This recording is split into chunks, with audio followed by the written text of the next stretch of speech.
Hi, everybody. I'm Emma Shapiro. I'm the editor-at-large for Don't Delete Art and an artist activist. And I'm Elizabeth Larison. I'm a co-curator at Don't Delete Art and the director of the National Coalition Against Censorship's Art and Culture Advocacy Program. In today's Lightning Talk, we'll share with you the threats to digital freedom that artists experience online and why it's important for us all to advocate for protecting artistic context to be included within content moderation policies. As we kick things off, we'll play a brief video that cycles through various artworks that have been submitted to Don't Delete Art's censorship report form.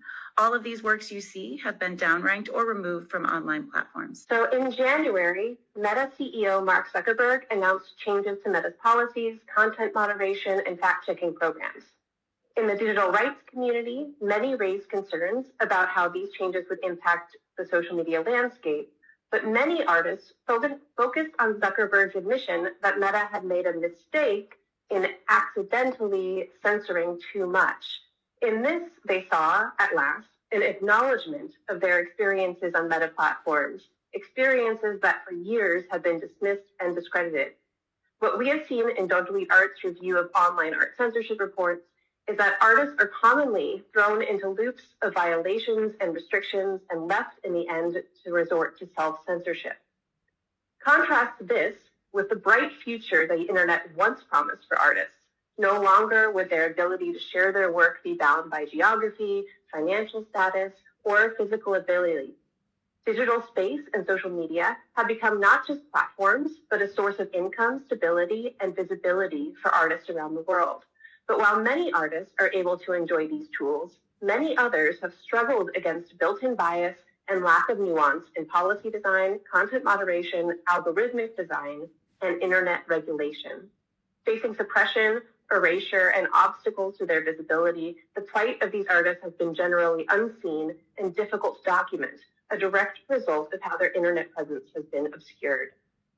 In advocating for these artists and for the integration of artistic perspectives and content moderation design, we at Don't Delete Art ask you to consider the following questions. What is causing the censorship of artwork that could be easily seen by general audiences in museums? How can we protect artistic expression online? What art do we lose as a society when built-in bias and lack of nuance result in restriction of artistic expression? And what art have we already lost? In recent years, we've gained better understanding as to the extent that algorithms and bias in AI dictate artists' experiences and access. To manage content moderation, many companies rely on artificial intelligence programs that are imbued with bias. At Don't Delete Art, we see a major problem with how AI conflates nudity with sex and, in particular, sexualizes women's bodies. This is particularly absurd once you consider how humanity has been inspired by the nude image for at least the past 30,000 years. Nonetheless, these policies result in the frequent removal of artwork that explores the human form, work that could be seen in any historic or modern museum. This was proven to be a foundational issue in the 2023 expose by The Guardian. Their study charted how images of women were more likely to be read by AI as racy and therefore were downranked on many sites and platforms.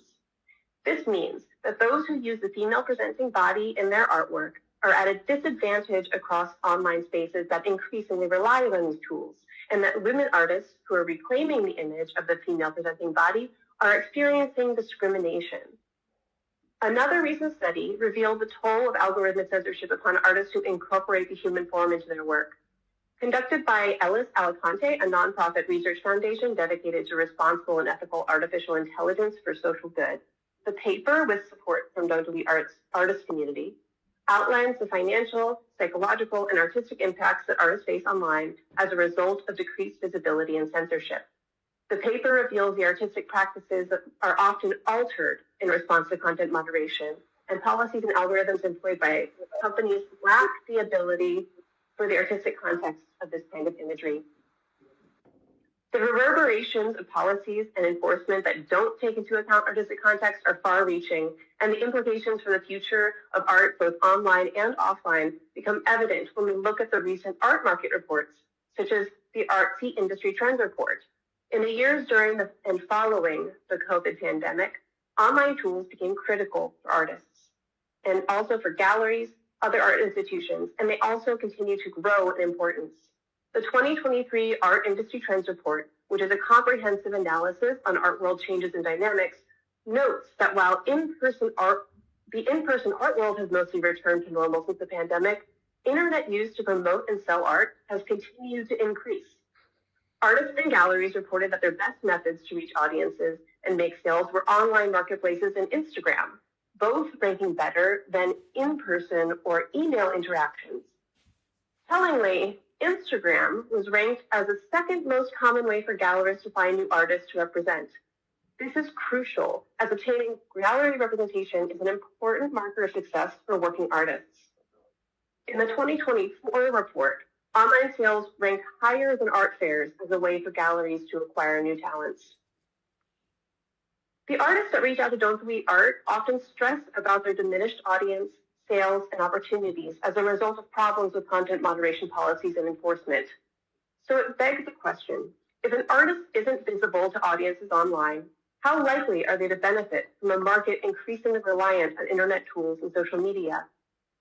What's more, if a gallery is also increasingly relying on online outreach, how might an artist's lack of visibility affect a gallery's decision about including them? To take it one step further, if this visibility issue is affecting living artists, we know it is affecting the entirety of art and art history that is shared online. Museums, as well as artists, have faced the same content moderation concerns and have been hindered from sharing culturally significant works that have long been understood to be art. If these pieces are missing or hidden in online spaces, along with contemporary artistic works, it's clear that these policies pose a fundamental threat to the preservation of cultural memory and future appreciation of art. So the conditions that Emma lays out for us stand not only to impact artists in the entirety of the cultural field, but importantly, anybody who wants to see and experience art in their online lives. So how do we course correct? One key challenge at hand, of course, is the nature of online art censorship.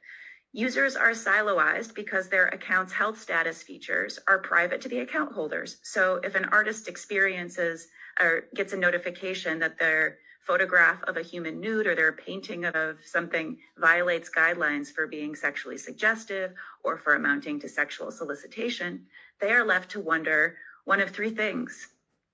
Is this an unintended one-off glitch in the AI content moderation? Is this an unintended but recurring error in the moderation, which might be indicative of a much larger problem needing attention?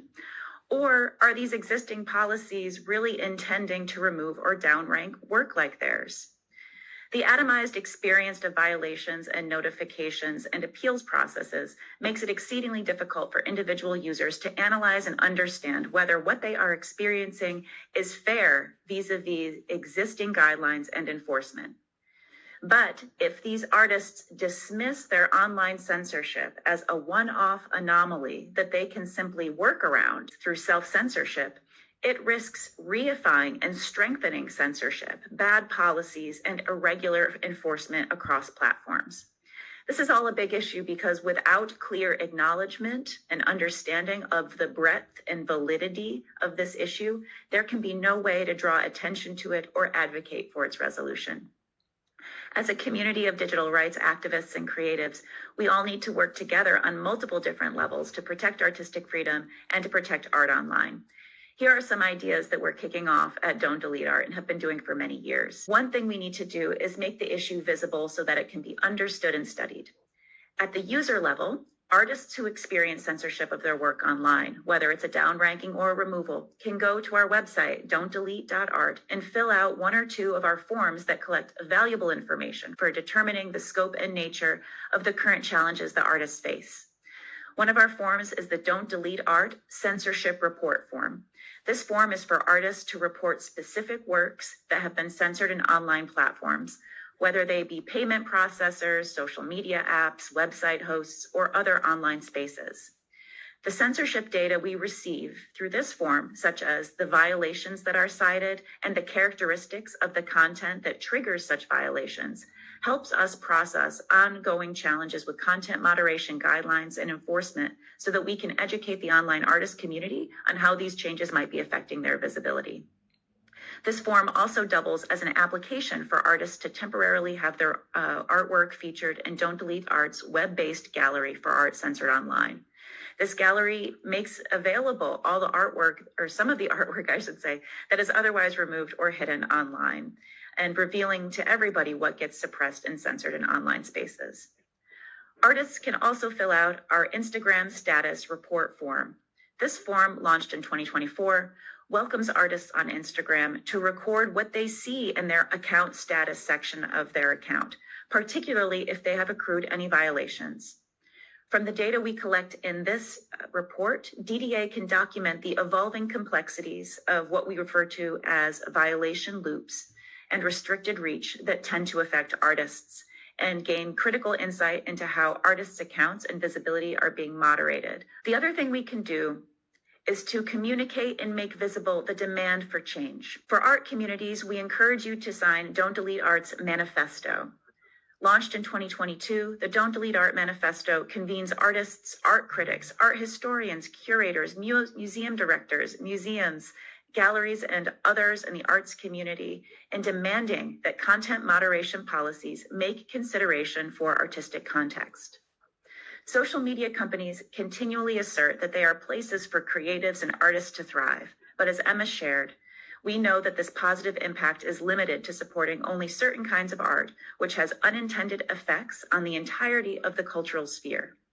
The purpose of this manifesto, then, is to make plain to these companies that the arts community demands more recognition and support in these platforms and should be consulted to help identify appropriate considerations for the artistic context of a given post. Artwork that can be seen by general audiences in museums should not be suppressed or hidden online. And for those of you who identify more with being part of the digital rights community, we encourage you to, along with your other work, prioritize advocacy for artistic perspectives online. It can be easy to overlook the implications and impact of art censorship, but we urge you to consider the role of artists online and how they contribute to a necessary vibrancy that benefits us all. Artists, like activists, are the proverbial canaries in the coal mine. They are likely among the first groups to experience suppression as a result of bad content moderation policies, and it's important for us to consider their experiences as a harbinger of what can come for the rest of us. It's important to remember, of course, that artistic expression is a human right recognized in Article 19 of the Universal Declaration of Human Rights. Given that online environments are largely organized and governed by corporations and other private interests, we must try to find ways in guiding them and pressuring them to do good by human rights and free expression principles.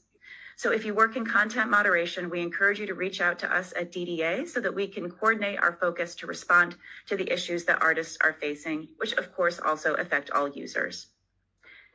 In the face of these ongoing challenges to digital free expression, it's clear that if we are to preserve a vision of the internet, which allowed everyone, including artists, to transcend boundaries and access new audiences to experience the arts and culture, we will need to work together to protect artistic expression. Thank you.